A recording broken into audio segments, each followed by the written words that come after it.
Imagine driving at 300 kilometers per hour. You're fighting for the lead of the race. You're closing in on a slower car.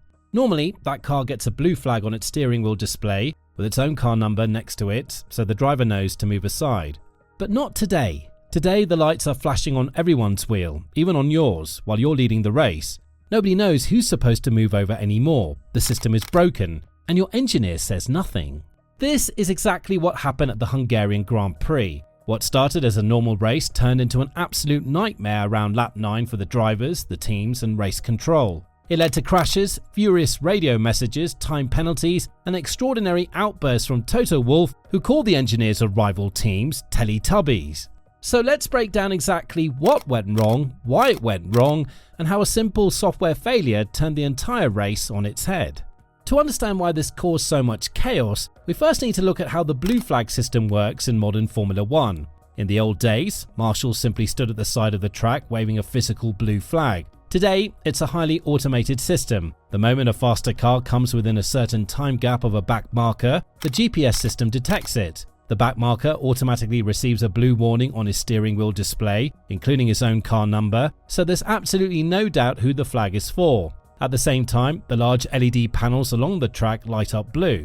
But in Hungary, approximately 9 laps into the race, this automated system completely crashed. The FIA realized the system was sending incorrect signals and had to pause it. They had to fall back on the old-fashioned method, marshals physically waving flags and manually operating the light panels. But the worst part was what happened on the steering wheels of the drivers. Instead of targeted warnings with car numbers, drivers were receiving random blue flashes on their displays. Oliver Behrman, driving for Haas, explained after the race just how bizarre it was. He said, "At the start of the race I was getting blue flags after 6 laps, and I thought, wow, that's strange, we're not that slow to be lapped in 6 laps. From that moment until the end of the race, he was getting blue flags on his screen almost every single lap. Without his car number attached, he had no idea whether the flag was for him, for the car ahead, or for the car behind." It got so absurd that even the race leaders were getting blue flags. In the cool-down room after the race, talking to race winner Lando Norris and Max Verstappen, Kimi Antonelli revealed in disbelief, "They were giving me blue flags. I went on the radio and was like, what am I getting blue flags for? I was like, hello?" Norris laughed and replied that he had also received one while leading the race. When you can no longer trust your dashboard as a driver, you have to trust your team. Your race engineer sits on the pit wall with all the GPS data and needs to tell you precisely who's behind you and whether you need to move over. But that also failed. The GPS tracker used by the teams and the television broadcast also dropped out for a large part of the race. This recipe of failing technology and broken communication led to the biggest incident of the race, the collision between Oscar Piastri and Carlos Sainz. Around lap 38, Piastri was locked in an intense battle with his McLaren teammate Lando Norris for the lead of the race. Piastri had just made his second pit stop and was coming through at high speed behind Carlos Sainz in the Williams. Sainz was a lap car, but he was himself in a fierce fight with Fernando Alonso for position.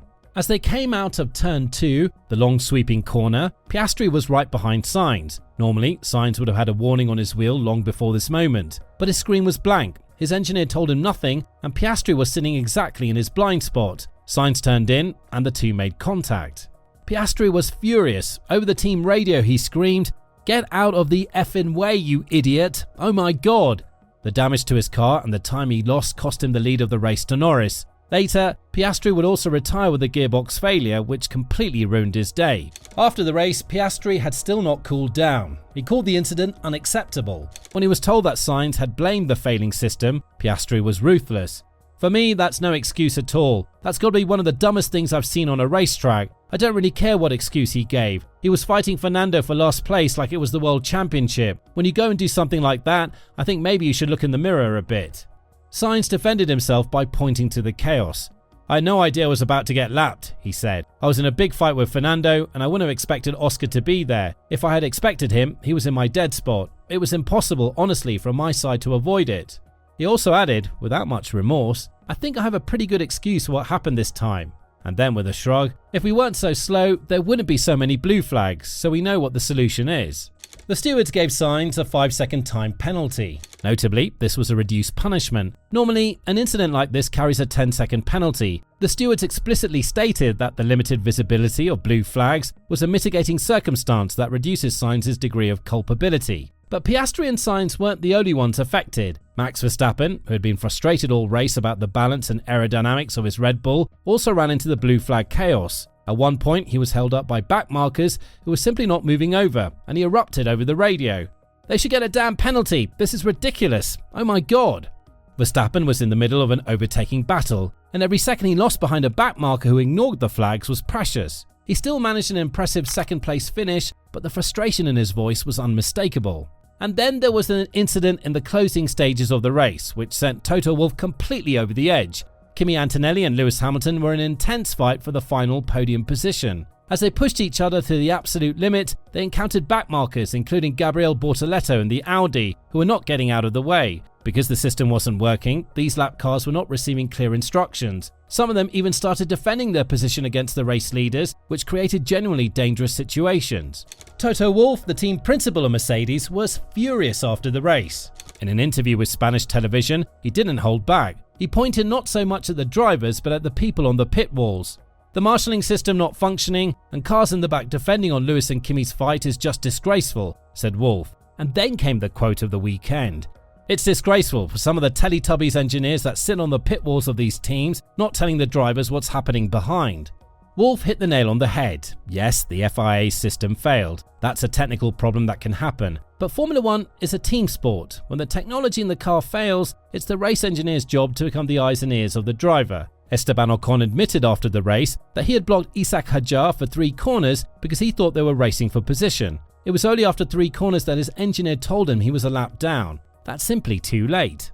The Hungarian Grand Prix of 2026 will go down in the history books as the race where Lando Norris took his first victory of the season in a nail-biting battle against Max Verstappen and Kimi Antonelli. But in the paddock and during the post-race debriefs, the blue flags will be talked about for a long time to come. The incident has exposed a painful blind spot in modern Formula One. Over the years, the sport has become so completely dependent on automated systems, flashing lights on steering wheels and flawless GPS trackers that it's apparently forgotten how to race when the plug is suddenly pulled. It's the ultimate paradox of modern motorsport. We build the most advanced machines in the world, but when a software algorithm glitches, the track turns into chaos. For the drivers, it's a lesson in awareness. You cannot stare blindly at your dashboard, you have to keep looking in your mirrors. For the teams, it's a hard wake-up call. As Toto Wolff so colourfully put it, you cannot be a Teletubby on the pit wall. You have to read the race, anticipate, and protect your driver from mistakes. And for the FIA, it's homework. A system failure must never result in race leaders crashing into back markers.